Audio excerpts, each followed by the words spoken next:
Today, I'll share how I found the best running coach for me. Come on, you're almost there, you're almost there. I just started running last year, and the biggest thing that I learned is I like to push it way too hard, way too fast. So I realized I actually need a running coach to kind of keep me in bounds and to provide the best training program for me to optimize and increase my performance.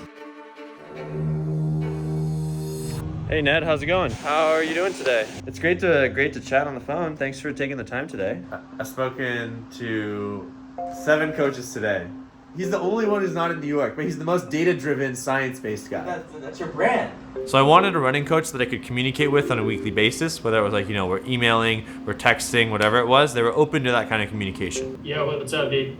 How's it going, Parker? Shervin here. 2, they heard my goals and they felt that we could at least try to attempt them. And they were willing to create a plan that was custom to my fast sub 5-minute goal as well as my marathon goal. No matter how short or how long it is, when you're at your limit for that distance, when you're done, you're fried. And then 3, which was unique, I needed them to be on video. There were some great coaches that just said, hey, I don't want to be on camera, and that's cool too. We're currently on the way to the track to meet my coach for the very first time in person. I have no idea how tall he is. For some reason, I feel really nervous, but I'm gonna run it. We'll see what happens. My name's Parker Gregory. I coach and train people. I absolutely love it. So today we're doing 400s. We definitely want to get a lot of activation in. We want to get that blood flow. Because we're doing speed work, we want to create that dynamic warm-up, almost like a strength workout. 130 is a 6-minute one. So let's try to see if you can go like a 125, 130 for that first 400, and then we'll increase the speed. I mean, anybody can write somebody a workout. Like, hey, just stick to the program and you will see change because it's about consistency with them. One thing that I really like to do is draw a lot of positivity and passion into each person that I coach. Here we go, let's do this. Am I running fast? Yes. You want to go 5-minute or faster on that mile? I gotta hit these paces. Go fast. Okay.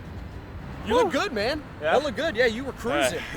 When you hit the 200 on the back half, I was like, oh, he's flying.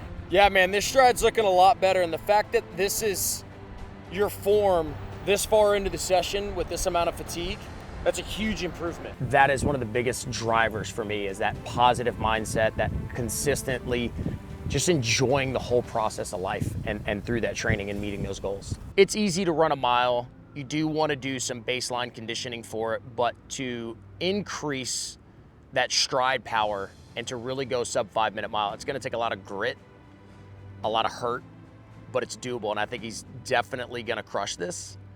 It's a very short window, which also makes it very tough for me, but I wouldn't have taken it on if I don't think he's capable of it. This is it. Come on, this is your last one.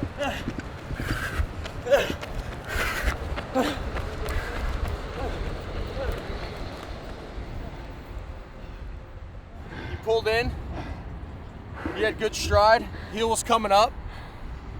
You look great, dude. A little out of breath. Muscles don't feel fatigued, but more out of breath than anything else. This is where the communication comes in. This is why I give people my phone number. I'm like, you have to communicate with me. There's a difference between like, okay, I got a little fatigue, I can push through this, I can still do my best effort for today. Maybe my body's not capable of pushing the speed that I want, but we're still getting those efforts in versus, okay, I've got to be smart about this. Today's just going to be detrimental. I have nothing. Every now and then you got to make the call, say, I'll go home, I'll recover, I'll get my food in, I'll get my fuel, I'll get rest, I'll do my tissue work, my mobility and stretching, and then maybe we push it back a day. I'm going to FaceTime my coach here and tell him that I am dying. What's up, dog? How you doing? I did a full body MRI and I found out that I have shin splints. Oh, okay. So speed work is going to have to be put on the back burner. Remember when I was telling you a couple weeks ago, I said, hey, man, do the stretching, foam roll, the tissue work, the cold therapy. All of that can help. You can only train as hard and as often as you can recover. Yeah. So if you can speed up recovery, you can train more often. yeah. I'm willing to do whatever it takes. That's what I gotta do. I gotta do it. You could go out and try to just destroy yourself every day, but if you don't have the ability to recover from that, it's not gonna be worth doing. You have to push that boundary right on that red line without blowing up completely because you have to think about the rest of the week's workout. So as much as we can train hard, we have to get equal recovery. But like on Tuesday, I was dying. Like that was like very close to max effort. Yeah. And a sub 5-minute mile is no easy feat. Like for some people, breaking a 7-minute mile might be life-changing.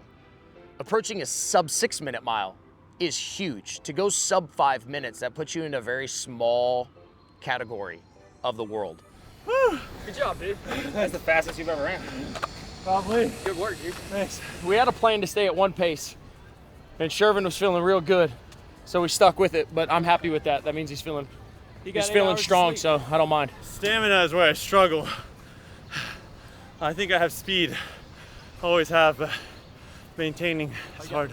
I don't think it's possible for everybody. Was very transparent and honest in our very first phone conversation on Zoom, and I was like, yeah, you can do it. It's just about consistency, and you'll see later the workout that we did that he's got what it takes. He knows how deep he has to dig in order to do it.